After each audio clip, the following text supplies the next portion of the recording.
Excelência Presidente da UNITA profere a mensagem sobre o Estado da Nação. A vossa atenção.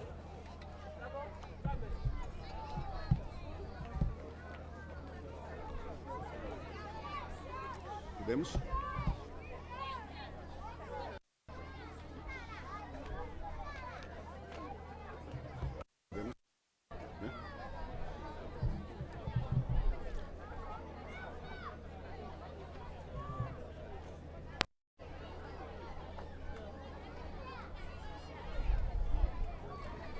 Bom, digníssimos membros da direção da UNITA aqui presentes, caros cidadãos que aqui se encontram, caros jornalistas, angolanas e angolanos. Nesta ocasião, dirigimos uma solene mensagem à nação em conformidade com o direito de réplica consagrado inequivocamente na Constituição da República de Angola, no seu artigo 45.2. Escolhemos o cenário que nos rodeia, muito próximo do centro da nossa cidade capital, para convidarmos o Governo e o seu titular à necessidade de retratar com coragem e verdade o país real, totalmente distinto da muito extensa lista de promessas lida na Assembleia Nacional e que em nada se assemelha e não caracteriza a Angola real em que vivemos. Viemos até este bairro de Luanda com os seus habitantes expostos à pobreza, quando não à pobreza extrema e ao desemprego, com crianças fora do sistema de ensino, sem saneamento básico, como se pode ver com crianças, especialmente meninas, a transportarem água do chafariz aqui ao lado para as suas casas. Esta imagem repete-se em cenários muito mais degradantes na maior parte dos bairros da nossa cidade capital, representando o sofrimento e a degradação resultantes das opções partidárias de quem governa o nosso país. Este bairro de Luanda, a um passo da refinaria e de empresas do ramo petrolífero, espelha bem as consequências da ausência das autarquias locais e da inexistência de gestores com legitimidade democrática, decorrente da livre escolha dos seus representados. Este contraste de bairros pobres, de cidadãos excluídos da sua participação democrática, com uma cidadania negada, repete-se por toda a dimensão do nosso país e não foi retratada na lista de promessas a que designaram de Estado da Nação. Todos os anos, Angola testemunha um infinito rol de promessas que não se cumprem, que consomem quantias elevadas do Orçamento Geral do Estado, que a serem reais há muito nos teriam transformado na Nova Califórnia, que ano após ano foi consumindo a credibilidade de se tornar realidade, porque ano após ano a cidadania não se realiza, porque quem está no poder decidiu virar as costas ao chamamento das populações, ao chamamento dos jovens e construir um Estado autocrático, sustentado em demonstrações repressivas, sempre que necessário, para estender a todo custo o seu mandato. Questionamos com rigor que Angola temos nós hoje. Somos um verdadeiro Estado democrático e de direito? 20 anos depois da paz, usufruindo de 2 extraordinários períodos de alta do preço do petróleo, com o desaparecimento dos excedentes e das respectivas reservas monetárias, que não sustentaram um programa de educação para o desenvolvimento ou não sustentaram o combate à pobreza e o combate à exclusão. Temos um país sem inclusão social, sem a diminuição das assimetrias regionais, sem a vitalidade e o desenvolvimento dos municípios, sem a cidadania participativa, sem tratamento igual. E não é, claramente, o país que os angolanos sonharam ter. Temos um país sem proximidade entre os governantes e os governados. Um país que se mostra insatisfeito e desencantado com a sua governação. Qualquer entidade isenta que se predispuser a efetuar uma auscultação às populações, aos jovens e às mulheres e homens deste nosso país, facilmente concluirá que vivemos num dos momentos mais difíceis no que diz respeito à situação social e económica das famílias e das empresas, com falências sem precedentes. E este retrato não foi minimamente tratado no passado dia 16 de outubro, na Assembleia Nacional. A pergunta que coloco é: para quando, afinal, a construção da nação angolana, a nação inclusiva e a nação participativa? Para quando? Para quando a aplicação dos princípios fundamentais constantes do título 1º da Constituição da República de Angola?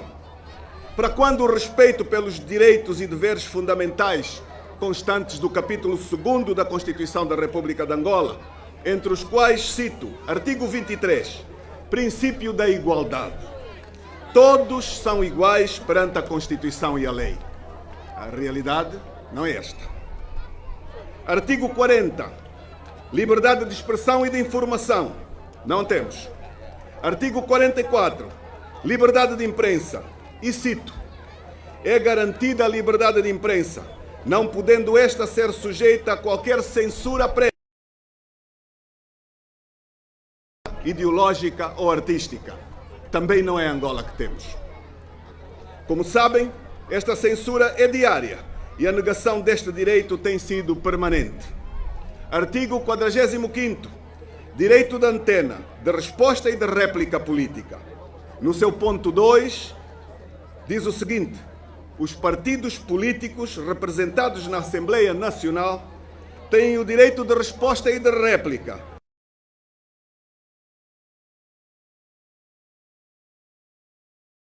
Nós estamos aqui a fazer.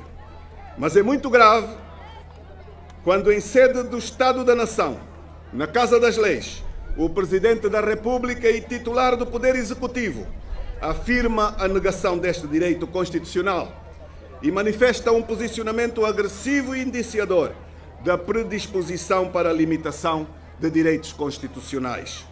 Em democracia, o discurso sobre o Estado da Nação é um momento de prestação de contas, despoleta um debate contraditório, não somente para os atores políticos, mas também entre a sociedade como um todo, não se podendo proibir que se indague o conteúdo, como se faz nas ditaduras. Nestas, o discurso do príncipe transforma-se em lei, que deve ser por todos acatada.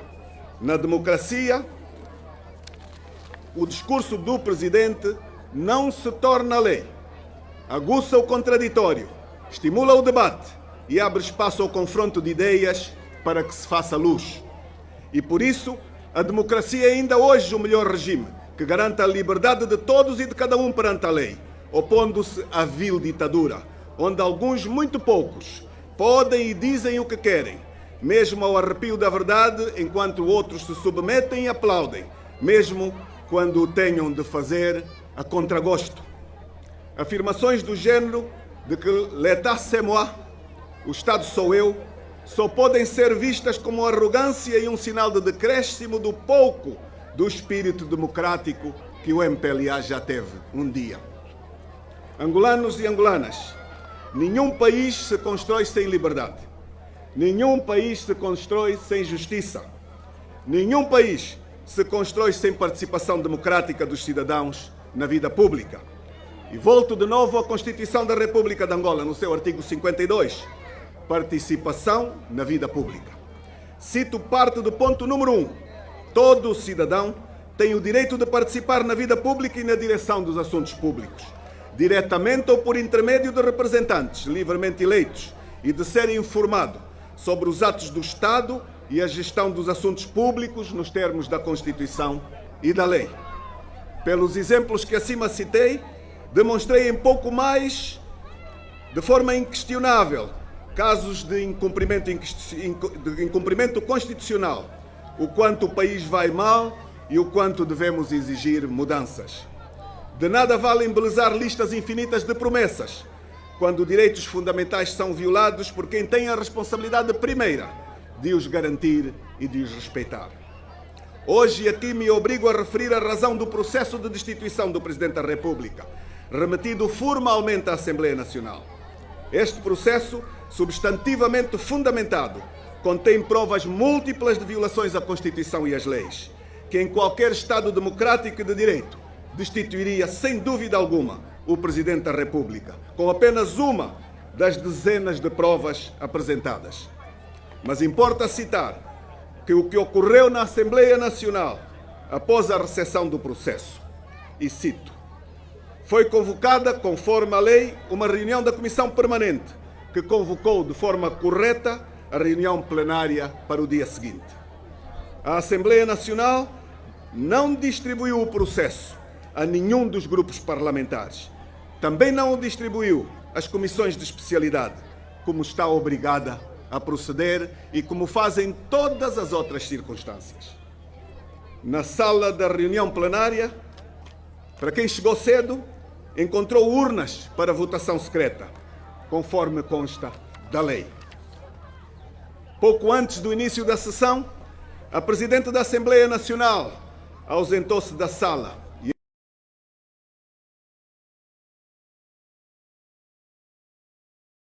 retirar as urnas previamente colocadas para o voto secreto. Recebeu ordens. Também em violação à lei, foi proibida a presença dos jornalistas e impedida a transmissão direta da sessão plenária, facto totalmente incomum nas sessões plenárias dos últimos anos. A Presidente da Assembleia Nacional abriu a plenária com a informação de que passar-se-ia de imediato a votação e que esta seria de braço levantado em mais uma série de violações à lei e ao regimento da Assembleia. Como se pode votar o que não se distribuiu? Os deputados foram convidados a votar o quê? Que conteúdo se votou? Se nada foi distribuído e nada foi tratado nas comissões de especialidade. Em base a grosseiras violações, os deputados dos partidos que sustentam o regime associaram-se às ordens do Poder Executivo e procederam a inúmeras violações da Constituição e das leis da República de Angola. Tudo em desespero para impedirem o debate das múltiplas provas de violação à Constituição e às leis pelo Presidente da República. E aqui,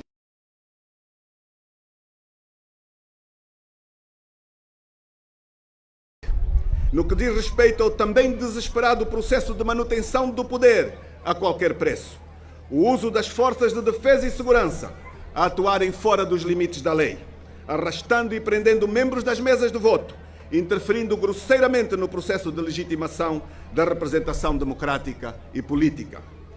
É fundamental aqui apelar à atenção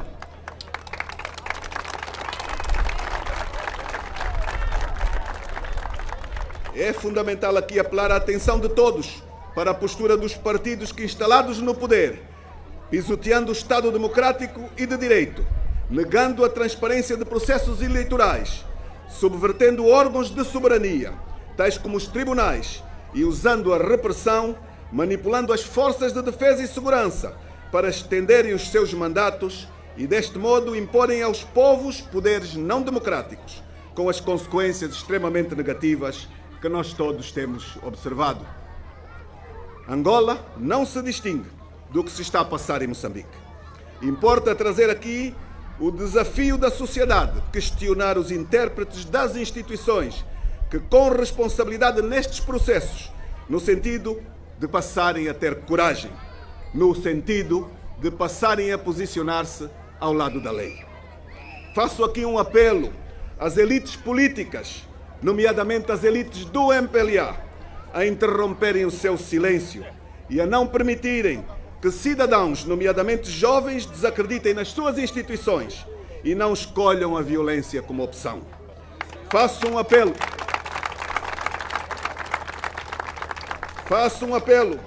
para que estas elites, temporariamente instaladas no poder, não virem as costas à ética e à cultura da legalidade em troca de benefícios, que percam o medo e façam deste país um país de direito, reconciliado, inclusivo e participativo. Apelo às elites deste país que se envolvam em fazer retornar os angolanos a confiança nas suas instituições, que façam retornar aos jovens a inversão do desejo de partida do país, na busca de esperanças perdidas internamente. Nada justifica que 22 anos depois da paz não impere um ambiente de sã convivência e diálogo fraterno, porque adversário político não é inimigo. Competição política é essencial na democracia e a alternância não é o fim da vida. As oposições são fundamentais para promover pluralidade e boa governação. Dito isto, reafirmo aqui a nossa firme convicção de que a democracia, a pluralidade política, a inclusão social, a sã convivência, a devolução da independência do poder judicial, a devolução da soberania e da independência do poder legislativo, a garantia da liberdade econômica aos cidadãos, a liberdade de expressão e de informação, a existência de forças de defesa e segurança rigorosamente republicanas e, portanto, apartidárias, a realização das eleições autárquicas em simultâneo e em todo o país em 2024, em cumprimento das promessas eleitorais efetuadas por quem governa, incumpridas até hoje, a transparência na gestão da coisa pública, estas questões, todas elas citadas, e a garantia da sua efetividade são as prioridades a serem alinhadas ao Estado da Nação. Para a construção da nação que não somos e que pretendemos edificar para o bem de todos os angolanos. O Presidente perdeu a oportunidade de anunciar aos angolanos que o seu partido e ele próprio iriam agendar a votação da Lei da Institucionalização das Autarquias Locais, que ele tem impedido e, assim, desse modo, passarem a cumprir a promessa feita em 2017 e durante a campanha de 2022, e que aquelas promessas não foram cantiga para fazer o boi dormir. No dia 11 do próximo mês, Angola completará 48 anos de independência e, tal como o país, os angolanos e as angolanas que nasceram naquele dia estarão a apenas 2 anos de concluir 50 anos de idade. Portanto, meio século ou 5 décadas. É muito tempo. Se com esta idade, os homens confrontados com o peso gigantesco do tempo que passou e em face do que ainda lhes poderá ser concedido viver, são obrigados a fazer um balanço das respectivas vidas, de igual modo as sociedades ou os Estados se obrigam a realizar o mesmo tipo de inventário. As gerações o controle político das Forças Armadas, a cumplicidade e o controle político de certas seitas e certas denominações religiosas, o enquadramento, domesticação e corporativismo dos órgãos de comunicação social públicos, dos organismos sindicais e de boa parte da sociedade civil. E, finalmente, o reinvestimento no novo homem, através da instrumentalização de franjas juvenis, moldadas por via de modelos educacionais que lhes alteram o caráter e a mentalidade porque lhes dão meios materiais, o que os destrói. Portanto, temos um regime a fazer regredir os poucos ganhos que a nossa incipiente democracia havia assegurado. A retração que há a nível da comunicação social, dos debates plurais que não ocorrem, há que recuperar a vitalidade democrática. Os reitores das universidades, que eram geralmente eleitos por sufrágio universal e secreto, e que já não são. Na fase inicial do processo de paz, as Forças Armadas angolanas tinham um caráter claramente mais apartidário. Urge democratizar e tornar transparentes e independentes as estruturas eleitorais. Urge aprovar uma nova lei eleitoral que reabra aspectos democráticos eliminados. Alterações estas conduzidas por maus cidadãos e maus patriotas que não se aperceberam que perderam toda a sustentação da moralidade e da ética e que o poder não é eterno. Minhas senhoras e meus senhores, o ciclo político e económico 2018-2022 refletiu-se um recuo económico e social. As evidências são obtidas pela análise de balanço do primeiro Plano de Desenvolvimento Nacional de João Lourenço. Basta efetuar uma análise comparativa dos orçamentos nos 5 anos de mandato com o correspondente documento reitor. Em termos de nível geral de atividade económica, o mandato perspectivou uma taxa de crescimento média anual de 4%, porém acabou obtendo um resultado à esquerda de zero. Isto não é nenhuma anedota, é a realidade. A economia encolheu 1 ponto percentual em cada um dos 5 anos de mandato. Por outras palavras, menos 4 pontos percentuais do rendimento anual é o que, em média, cada habitante deste país perdeu no mandato de João Lourenço. E este é o track record enquanto presidente. O Plano de Desenvolvimento Nacional 2023-2027 nasce equivocado, a começar pelo indicador determinante do sucesso ou insucesso do mandato. As previsões do crescimento económico prevê uma taxa média de 2,9% ao ano, quando a população cresce acima dos 3% ao ano. Por outras palavras, a pobreza continuará a afundar-se em sintonia com o mandato anterior. Por isso, em nome adequado e alternativo para o plano de governação do presidente João Lourenço, vamos chamá-lo PSN 2023-2027, ou seja, Plano de Subdesenvolvimento Nacional. A menos que queiramos todos abraçar as reformas atrás enunciadas. Por diversas vezes, dissemos e demonstramos que a economia angolana depende das necessárias reformas políticas para se libertar e crescer a um ritmo capaz de reduzir o massivo desemprego involuntário reinante. Enquanto isso não ocorrer, os riscos económicos, sociais e financeiros que podem advir de um crescimento económico de longo prazo, aquém de nulo, vão continuar a amontoar-se. O facto de o petróleo continuar a representar mais de 90% das exportações de Angola faz com que o resto da produção interna, setor não petrolífero, particularmente aquela que é criada simplesmente para substituir as importações, seja fortemente insustentável. Uma simples queda do preço do petróleo resulta em escassez de divisas e consequente limitação na importação de matérias-primas e meios de produção requeridos por essa indústria. Por esta razão, são inconsequentes os discursos de membros da equipe económica e do próprio titular do Poder Executivo que, citando o Plano de Subdesenvolvimento Nacional 2023-2027, dizem que a contínua quebra da produção petrolífera poderá ser compensada pela produção do setor não petrolífero. O setor não petrolífero da economia é ainda frágil, prisioneiro do Partido-Estado e fortemente dependente do setor petrolífero.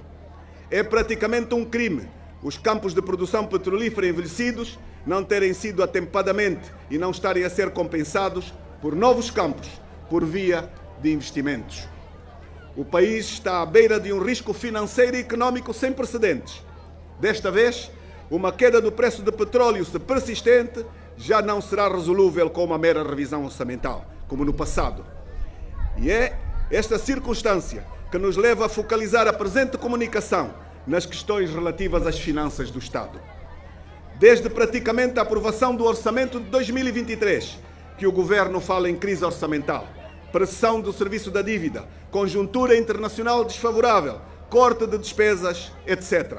Mas foge propor uma revisão do orçamento na Assembleia Nacional. Este receio é alinhado com as verdadeiras causas do problema, e as verdadeiras causas são políticas e remontam ao último processo eleitoral. Caros compatriotas, realizamos uma conferência de imprensa visando 2 propósitos fundamentais.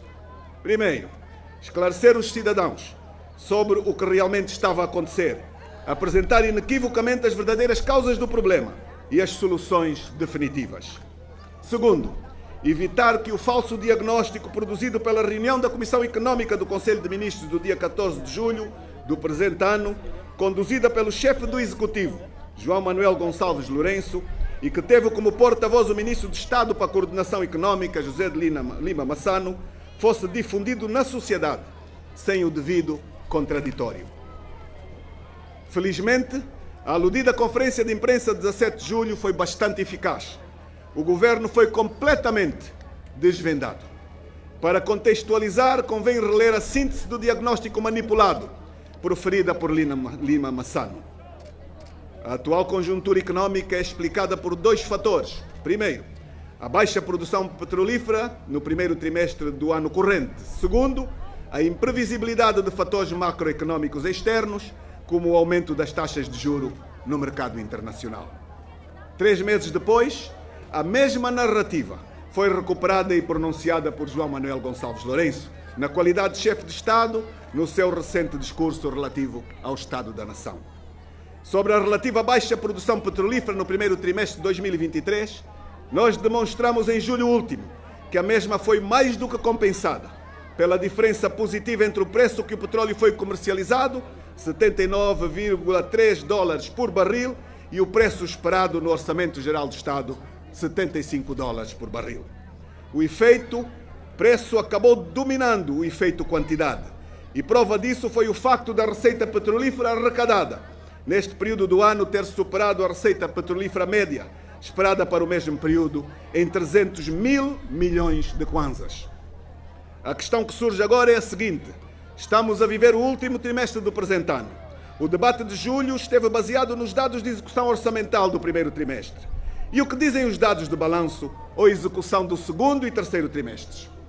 O lado da arrecadação de receitas melhorou ou piorou?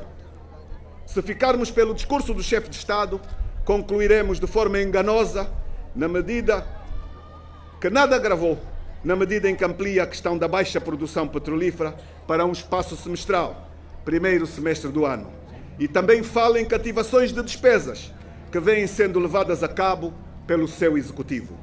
Os factos e, consequentemente, a verdade são os que vamos apresentar a seguir, com base em dados oficialmente divulgados pelo Executivo e pela Agência Nacional de Petróleo e Gás. Durante o tão propalado primeiro trimestre de 2023, a produção média mensal executada foi de 31,4 milhões de barris, contra a média mensal de 35,9 milhões de barris previstas no Orçamento Geral do Estado corrente. Foi nesse contexto que demonstramos em como este déficit de produção foi mais do que compensado pelo preço médio verificado na altura, aproximadamente 80 dólares por barril, contra 75 previsto no Orçamento.